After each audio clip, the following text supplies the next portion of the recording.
ലോകത്തെ മുഴുവൻ ഞെട്ടിക്കുന്ന ഒരു നിർണായക വിവരവുമായി എത്തിയിരിക്കുകയാണ് നമ്മുടെ ISRO. ചന്ദ്രന്റെ ദക്ഷിണ ധ്രുവത്തിൽ ഉപരിതലത്തിന് താഴെ കൂറ്റൻ മഞ്ഞുപാളികൾ ഉണ്ടെന്നതിന് ഏറ്റവും ശക്തമായ തെളിവുകളാണ് ഇപ്പോൾ ശാസ്ത്രജ്ഞർക്ക് ലഭിച്ചിരിക്കുന്നത്. ISROയുടെ കീഴിലുള്ള അഹമ്മദാബാദിലെ ഫിസിക്കൽ റിസർച്ച് ലബോറട്ടറിയിലെ ശാസ്ത്രജ്ഞരാണ് ഈ കണ്ടെത്തലിന് പിന്നിൽ.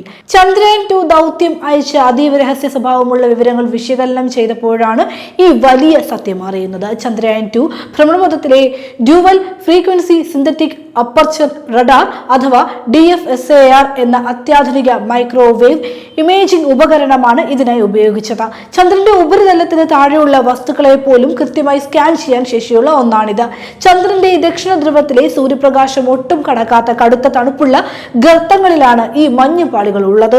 പ്രത്യേകിച്ച് ഫോസ്റ്റിനി എന്ന കൂറ്റൻ ഗർത്തത്തിനുള്ളിലെ 1.1 കിലോമീറ്റർ മാത്രം വീതിയുള്ള ഒരു ചെറിയ ഗർത്തത്തിൽ ഈ മഞ്ഞിന്റെ സാന്നിധ്യം വളരെ വ്യക്തമാണ്. അവിടെ ലോബേറ്റ് റിബ് മോർഫോളജി എന്നറിയപ്പെടുന്ന ഒരു പ്രത്യേക ഘടന ശാസ്ത്രജ്ഞർ കണ്ടെത്തിയിരിക്കുകയാണ്. അതായത് പണ്ടെപ്പോഴോ ഒരു ഉൽക്കവന്ന് പതിച്ചപ്പോൾ ഉപരിതലത്തിന് താഴെ ഉണ്ടായിരുന്ന മഞ്ഞു കലർന്ന പാളി തകരുകയും ആ മഞ്ഞ് പുറത്തേക്ക് ഒലിച്ചിറങ്ങിയതുപോലെ ഒരു പാറ്റേൺ അവിടെ രൂപപ്പെടുകയും ചെയ്തു എന്നാണ് നിഗമനം. ചന്ദ്രനെ L ബാൻഡ് S ബാൻഡ് എന്നീ 2 തരംഗ ആവൃത്തികളിൽ ഒരേ സമയം പഠിക്കാൻ കഴിയുന്ന ലോകത്തിലെ ആദ്യത്തെ റഡാർ സംവിധാനമാണ് ചന്ദ്രയാൻ 2. 2019 മുതൽ ഈ ഉപകരണം നൽകിക്കൊണ്ടിരിക്കുന്ന ആയിരക്കണക്കിന് വിവരങ്ങളാണ് ഇപ്പോൾ വഴിത്തിരിവായിരിക്കുന്നത്. ചന്ദ്രനിൽ ജലാംശമുണ്ടെന്ന് മുൻപും തെളിഞ്ഞിട്ടുണ്ടെങ്കിലും ഉപരിതലത്തിന് താഴെ ഇങ്ങനെ മഞ്ഞുപാളികൾ തന്നെ ഉണ്ടെന്ന കണ്ടെത്തൽ ഭാവിയിലെ ചാന്ദ്ര ദൗത്യങ്ങൾക്ക് വലിയ പ്രതീക്ഷയാണ് ഇപ്പോൾ നൽകുന്നത്.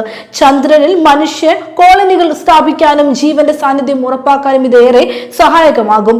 വരുംകാല ബഹിരാകാശ ഗവേഷണങ്ങളിൽ ഇന്ത്യയുടെ ഈ കണ്ടെത്തൽ ഒരു പുതിയ ചരിത്രം കുറിക്കുമെന്നതിൽ സംശയമില്ല.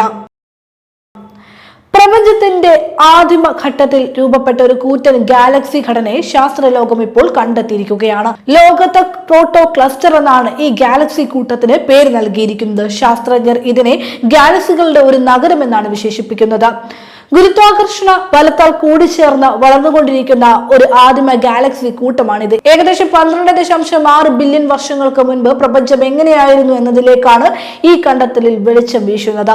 അതായത് പ്രപഞ്ചത്തിന് വെറും 1.2 ബില്യൺ വർഷം മാത്രം പ്രായമുള്ളപ്പോഴാണ് ഈ ഗാലക്സികൾ രൂപപ്പെട്ടത്. മണിപ്പൂരിലെ ലോകത് തടാകത്തിലെ ഒഴുകുന്ന ദ്വീപുകളായ ഫുംഡികളിൽ നിന്നാണ് ഈ പേര് ലഭിച്ചത്. ഒരു വലിയ ജലാശയത്തിൽ പല ഭാഗങ്ങളിലായി പരന്നു കിടക്കുന്ന ഫുംഡികളെ പോലെ പരസ്പരം ബന്ധിപ്പിക്കപ്പെട്ട 4 ഗാലക്സി കേന്ദ്രങ്ങളാണ് ഈ പ്രോട്ടോ ക്ലസ്റ്ററിൽ ഉള്ളത്.